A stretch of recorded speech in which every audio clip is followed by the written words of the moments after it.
Қайырлы күн, құрметті оқырман, қадірлі кітап сүйер қауым. 23 сәуір ұлттық кітап күні мерекесіне орай өлке авторлары әлем тілінде атты кездесуде бас қосудамыз.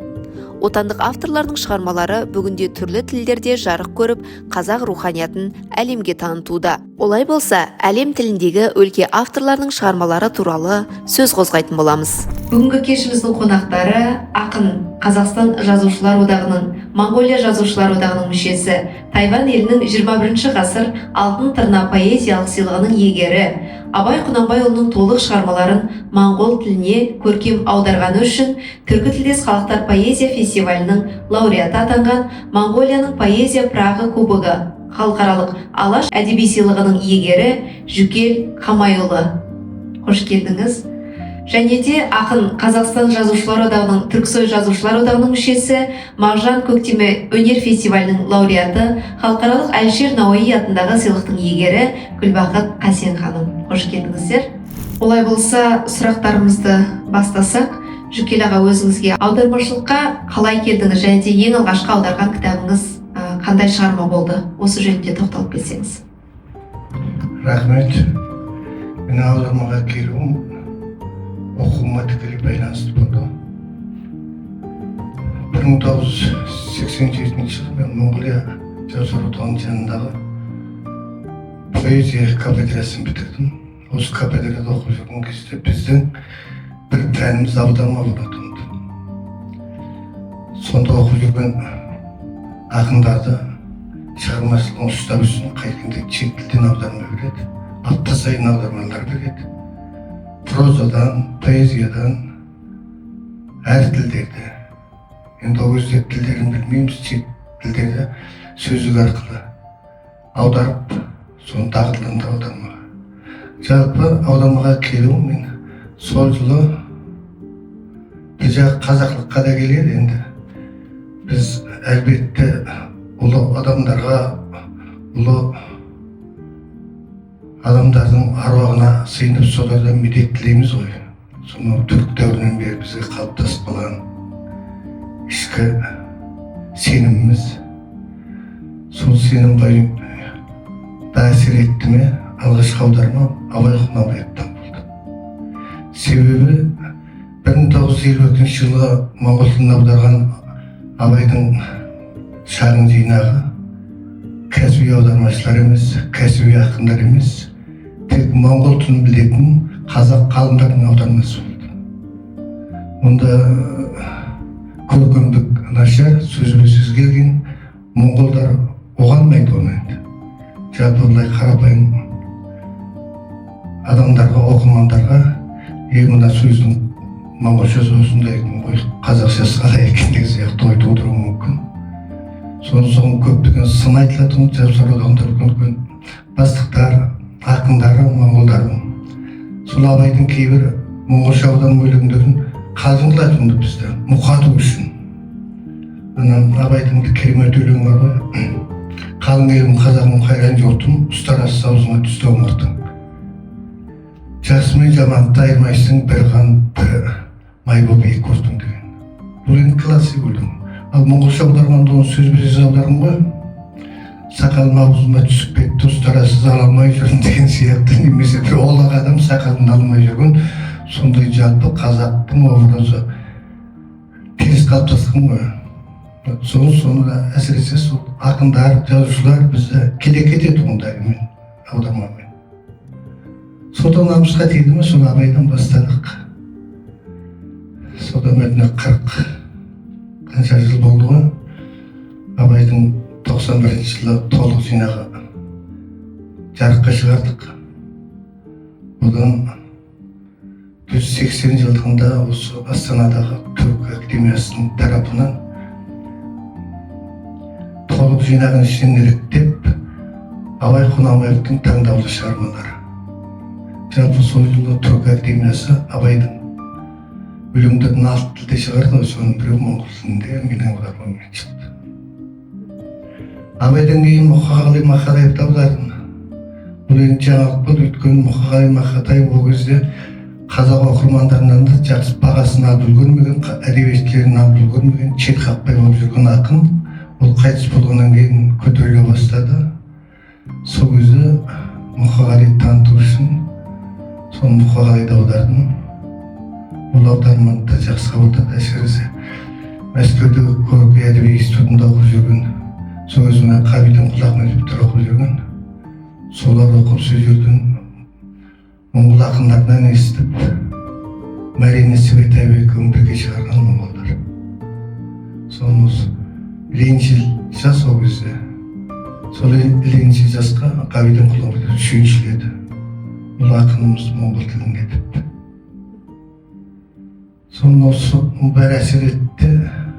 Сол кафедраны бітіргеннен кейін өз поэзиямға жалғыз аударма кәдімгі енді кәсіби маман ретінде қалыптаса бастады. Қысқаша осылай негізі. Сізге ерекше әсер қалдырған шығарманы атай кетсеңіз, осы аударма жұмысында өзіңізге бір ерекше әсер қалдырған шығармаңыз бар ма? Ерекше әсер дегенде балам, жалпы мақсат, мен өзім қазақ болғаннан кейін қазақ ақындарын моңғолдарға таныту ғой, білетіндер моңғол болғаннан кейін. Енді Абайды жаңа айттым, Мұқағалиды айттым, Төлеген Айбергенов мысалы. Енді соңғы кезде біраз қазақтың ақындарын аудардым. Былтырдың өзінде Тыныштықбектің өлеңдері аударылды. Тыныштықбекті моңғолдар жақсы алды, қарсы алды. Оның алдында Лұқпық естері өттің, киіз кітабын аударғанбыз. Онда моңғолдар керемет бағалап, дүниежүзінің поэзия фестивалында дүниежүзілік поэзия академиясы Ұлықбекке алтын медаль тақты, сол аудармасы. Аударма барысында қандай қиындықтар кездеседі? Көбінесе мына қазақ тілінен өзге тілге аударғанда, шет тілге аударғанда мәтіндерде болмаса қазақтың бір сөз атауларында қазаққа тән, оларда қандай өзгешеліктер болады? Ондай кезде қандай жол тұтанасыз? Мысалы, өзін аударасыз ба, жоқ әлде соған тұспалдап келтіресіз бе? Жалпы әсіресе поэзия деген дүние, ол сөздің сыртын емес, адамның ақынның ішкі жан дүниесіне құрылатын дүние ғой. Ол бір сөз бір қанша мағына береді. Поэзияда әсіресе Мақтақовтың әр кітаптен қаншама мағына беріп жатыр. Жаңа ғана мысал еттім, мен жаңағы Абайдың ұстары сыз аузыңа түсті ұмыттым. Бұл қазақша қандай ғажап сөз. Сақалың өсіп кетті, сен сақалыңды алмай жүрсің деген қарапайым сөз ғой, негізгі айтпа қою. Бірақ оны қандай көркемдік жеткізген. Сол үшін жалпы поэзияда қай тілде болсын, қазақ тілінде, моңғол тілінде, кез келген шет тілдегі поэзия сол елдің сол көркем сөзінде тұру керек те, мағынасы көркем сөзінде. Осыны аудармашыларға тұсау керек. Ол үшін жаңағы түпнұсқаға өзің жетіп бару керек. Және де аударып отырған тілінде не жетіп бару керек.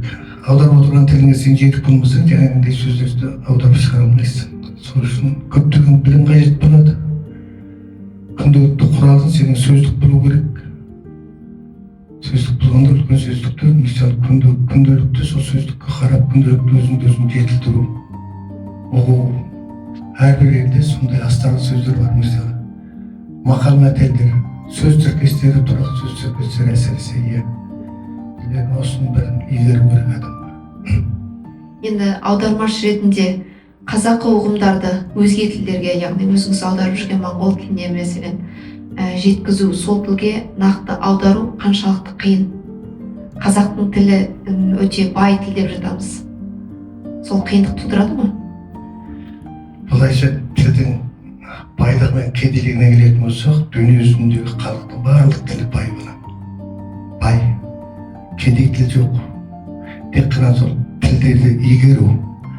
Менің аударма жасауыма жаңағы поэзия кафедрасында оқыған тілімдерім маған көмек болды. Соның арқасында жетілдік. Ұстаздарымыз біздің аудармаға әдейілеп дайындады бізді. Сол үшін практикалық ұстаздардың арқасы, ұстаздардың жетістігі. Енді аударуда өте қиын.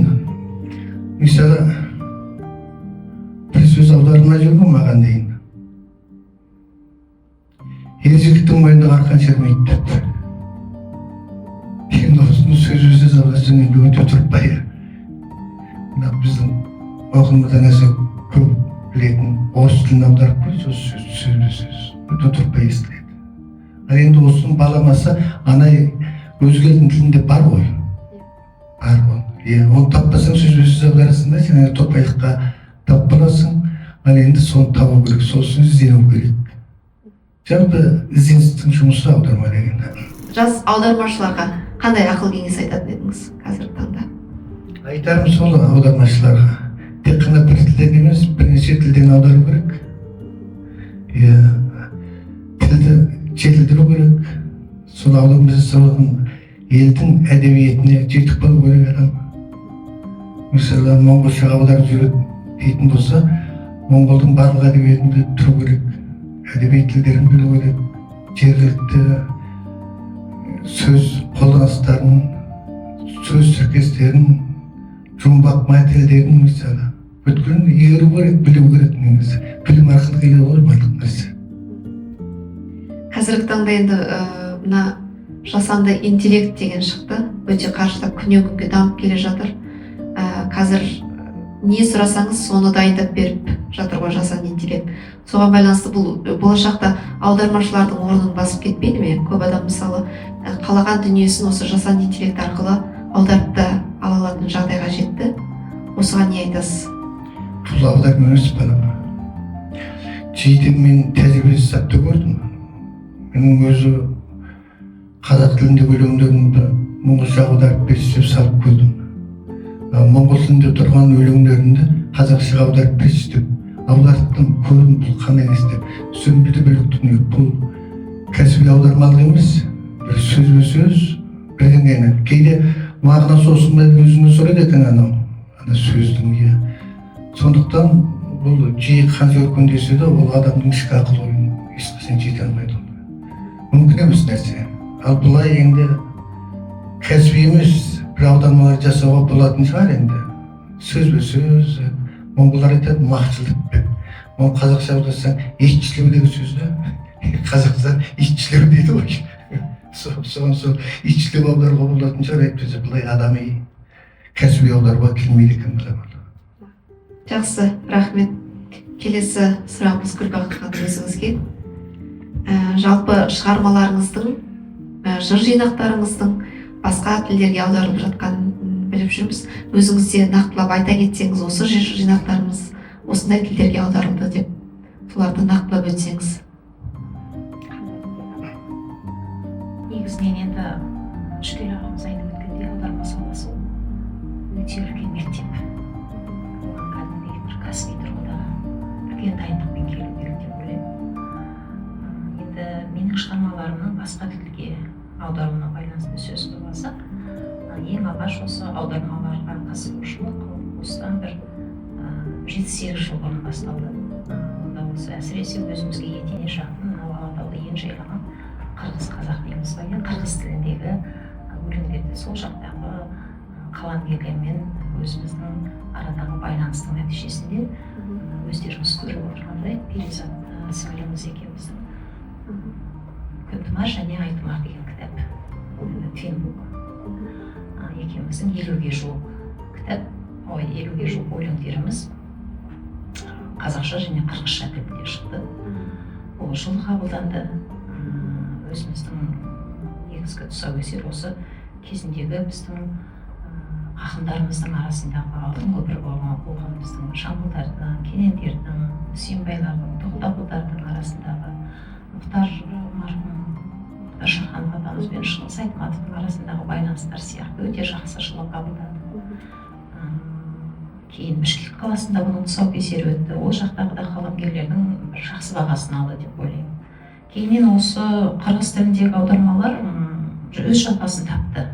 Қазір сол жақтағы Аида Егенбердиева деген мықты ақын, ғалым екеуміздің арамыздағы шығармашылық байланыс бар. Ол мына Қарашада өмір бар атты бірнеше елдердің қаламгерлерінің аудармалары енген кітапқа осы Аида Егенбердиеваның біраз жырлары енді. Одан бөлек Таштанбек Шакеев деген мықты аудармашы бар қырғыз елінде. Оның «Сеул лабиринті» деген кітабы аударылып шықты. Ол енді баспаға дайын, енді болашақтың еншісінде шығар. Енді қырғыз тілінен бөлек түрік тіліне аударма ол біздің енді өзіміздің қаламгерлеріміздің бастамасымен, әсіресе Танагөз Толқынқызының үлкен жобасы болды. Сол жобаға біздің қазақтың мықты белгілі қаламгерлерінің шығармалары аударды. Оның ішінде менің де бір 10 шақты өлең түрік тіліне аударылып бастаған.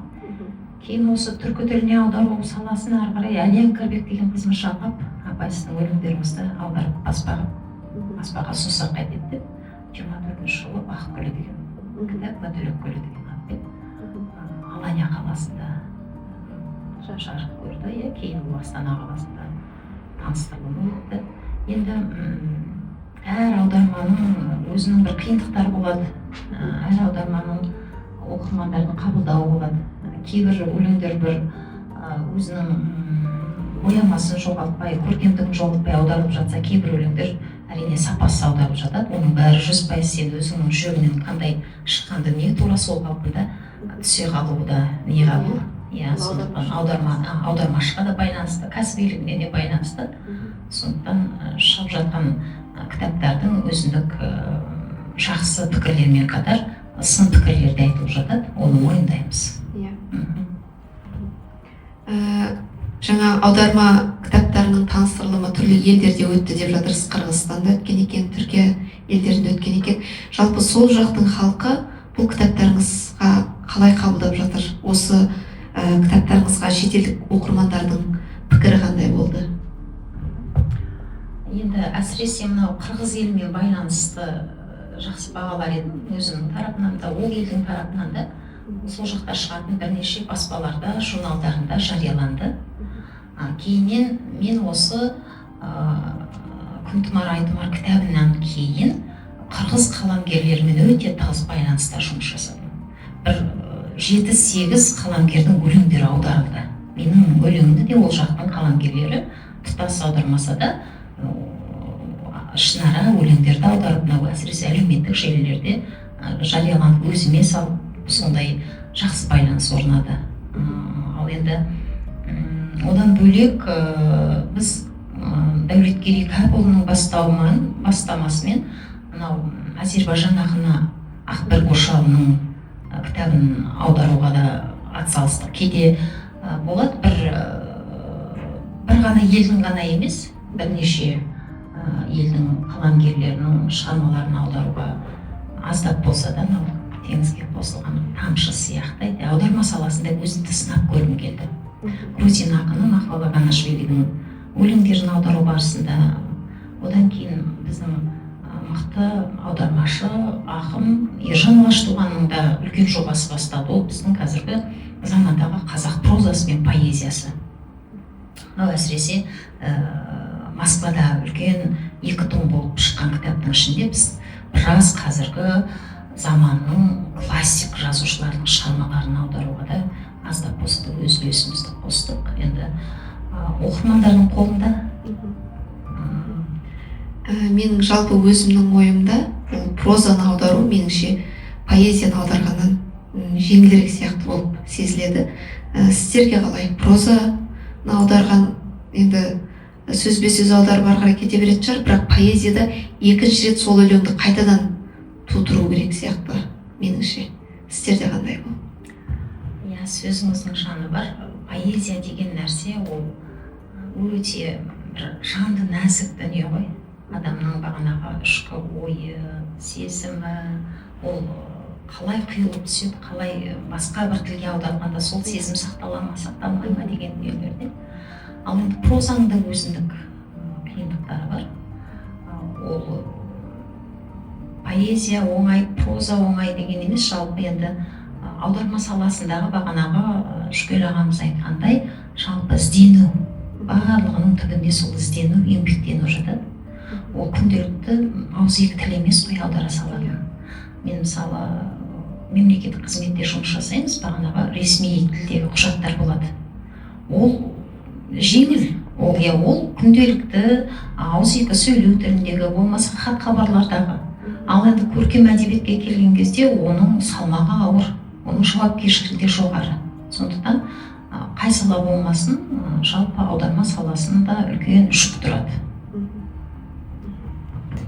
Жалпы енді алдағы уақытта басқа шығармаларды қай тілдерден аударып көрсем деген ойларыңыз бар? Енді барлық нәрсе уақыттың еншісінде болады ғой. Енді үлкен жобаларға қатысу ұсыныстар түсіп жатады кейде. Мен енді соңғы уақытта Азербайжан ақындарына, біраз ақындарды, қырғыз тіліндегі ақындарды аударыппыз. Енді саха тілінде біз осы жақында ғана Алматы қаласында Саят Қамшығердің қолдауымен үлкен бір жоба басталып, оны да сол жақтың саханың мықты ақындарының өлеңдері аударылған. Былтыр мен енді көп нелерге бара бермеймін. Мына жерде Араладай Дуйдах ақынның менің бір 10 шақты өлеңімді саха тіліне аударған екен. Ана жолы біз осы саханың 3 ақын қызының өлеңдерін аударып, ол да бір үлкен жоба таныстырылымы болды. Одан бөлек татар әдебиетіне біздің қазіргі заманның Тыныштықбек ағаларымыз, Ұлтбек ағаларымыз бастаған үлкен қаламгерлердің өлең шығармаларымен қатар менің де өлеңім татар тіліне аударылған екен. Енді кейде осындай бір арадағы бір рухани достық, рухани байланыстар жетелейді. Осы татар тілінен аудару дегенге мен өзім кішкене қызығушылық танытып жатырмын. Саха тілінен ана жолы аударып шықтық. Одан бөлек негізінен мына қырғыз елінің ақындарының өлеңі сондай жаныма жақын. Қазір бір жоба бар, болашақта уақыт көрсетер. Жалпы енді бүгінгі сұхбатымыздың өзі 23 сәуір ұлттық кітап күні аясында өтіп отыр. Осыған байланысты президентіміздің өзі кітап оқитын ұлт жобасын тұжырымдамасы бойынша өзінің оқыған кітаптарын ұсынып жатыр екен. Бүкіл халық болып осы тұжырымдама аясында мысалы кітап оқуға ден қойсақ, нұр үстіне нұр деп жатырмыз. Осыған байланысты өздеріңіз бұл аудармалардан бөлек енді жастарға қандай кітаптарды оқуға ұсыныс берер едіңіздер? Өздеріңіздің ұсынған кітаптарыңыз бар ма? Ең соңғы оқыған кітаптарыңыз қандай? Осыларға тоқтала кетсеңіздер.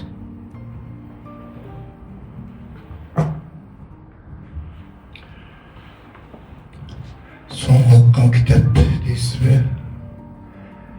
Жалпы қолына қалам ұстаған адамдар, жазушылар әсіресе күндіз-түні оқиды ғой. Соңғы оқыған кітабыңыз қай кітап десем, кейде евдейсіздеу естіліп те қалатын жағдай болады. Кейбірінің 15 кітапты қатар оқитын болады. Кейбірінің өте кітап оқымай жүретін кезің болады. Менің соңғы оқығаным жаңа түрік туралы айтып жатыр ғой, түрік ақындар туралы. Баяғыда 93 жылы алғаш түріктермен жолығып Поэзия фестивалінде сол жерде біраз түрік ақындармен кезіккен едік. Сонан антология шыққан сол кезде. Сонысын қызықтап көрдім мен түріктердің. Сонан шынын айтайын, мен біздегі Махамбетті оқып өскен, Абайды оқып өскен түрік тілді ақын аудармашы ретінде түріктердің айтулы бірнеше ақындар болмаса, соңғы ақындар көп тартып алған жоқ. Оның қасында біздің жаңа айтып отырған Ұлтбек, Тыныштықбектер, Серік Ақсұңқар, Рудан Мисал, Темірхан ағамыз марқұм. Осы кісілер алдығайда биік тұрады. Дей тұрғанмен енді түрікке қызығамызда соңғы жылдардан бері мен оқып жатқан Орхон Памуктың мемлекет сыйлығы алған жазушылар ғой. Соған кіріп кеткем, содан шыға алмай, бір жылдай болды, соны ғана оқимын қазір. Бітпей жатыр. Өте ұзақ жазады екен әңгімені. Бір сөйлемді, 10 сөйлем көп жазады екен, соны бір бастан кірбесін аяғынан шыға алмайды екенсің де. Қазір қаусап көңіл оқып жүрген кітап соны. Қай шығармасын? Ол көп шығармалардың барын бүткілін жинадым мен. Моңғол тіліндегісін, қазақ тіліндегісін, түрік тіліндегісін жинап алып, қазір өз соның ішінде жүрмін. Одан өзіміздің ақындардан енді соңғы кітабым Ақберен Елгезек бауырымыздың Дардайын қатты мақтады елдер, керемет кітап екен деп. Сол кітапты оқып шықтым. Ол енді керемет кітап екен. Рахмет айтамыз Ақберен бауырымызға. Кейінгі уақытта балалар әдебиетіне кішкене қалам тербеп, балалар әдебиеті қызықтырып жүрген жағдай бар. Енді балалар әдебиетіне енді керемет жол салған Бердібек Соқпақбаев қой. Қанша оқысаң да таусылмайды, қайта-қайта оқи бергің келеді. Осы жақында ғана Бердібек Соқпақбаевтың 3 томын мен қайтадан парақтап шықтым. Бұрын оқыған шығармаларым бар. Бірақ сол балаларға шығарма жазу барысында бір мүлдем қаламгердің өзіңнің балаға айналып, баланың ойымен, баланың санасымен, баланың жас ерекшелігімен санаса отырып жазу деген мүлдем бөлек рахат екен. Ол жазудың рахатының да бөлегі болады екен. Балаларға жазу барысында мен соны сезіндім. Өзіңнің балалық шағыңа саяхат жасайсың, үйдегі кішкентай балалардың нені оқып, нені қалайтынына мән бересің. Осындай дүниелер. Одан бөлек мынау Жүсіпбек ағамыздың Үлпілдек шығармасын аяқтап болдым. Осы жақында ғана үлкен қазақ романдарынан бәйге алған Көліндегі Көкжал шығармасын бастадым.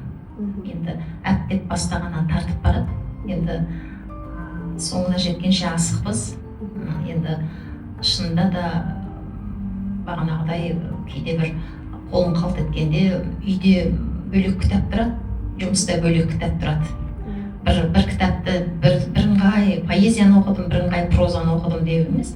Кейде жұмыста отырып поэзиялық шығармаларды бәрі парақтап шығасың. Әсіресе әлеуметтік желідегі жаңа жазылған дүниелерге көз жүгіртіп отырасың. Сосын үлкен дүниелерді кәдімгі жата жастан оқитын шығармалар болады. Сондықтан оның бір белгілі бір бағанағыдай мерзімі уақыты жоқ, үнемі оқу. Кейде сол бір титтей уақыттың өтіп кетпес екен деп мүмкіндігінше сол ізденуге уақыт өте жылдам, өте уақыт жылдам. Сондықтан жастарға айтар едім, қазіргі бос уақыт деген нәрсені, тиімді пайдалану деген нәрсеге көңіл бөлсе, біз өзіміз баяғыда Абай айтқандай мезгілінен қолымды кеш сермедім деп, біраз жасқа келген кезде сол өтіп кеткен уақытыңа өкінесің. Сондықтан мейлінше жазылып жатқан жақсы дүниелер өте көп. Соны оқып шығуға, уақыт табуға тырысу керек деп ойлаймын. Жақсы, рахмет. Бүгінгі енді сұхбатымызға келіп алтындай уақыттарыңыз бөліп келгендеріңізге сіздерге де көп рахмет айтамыз. Өлке авторларының әлемге танылуы барлығымыз үшін үлкен мақтаныш. Келесі кездескенше аман сау болыңыздар.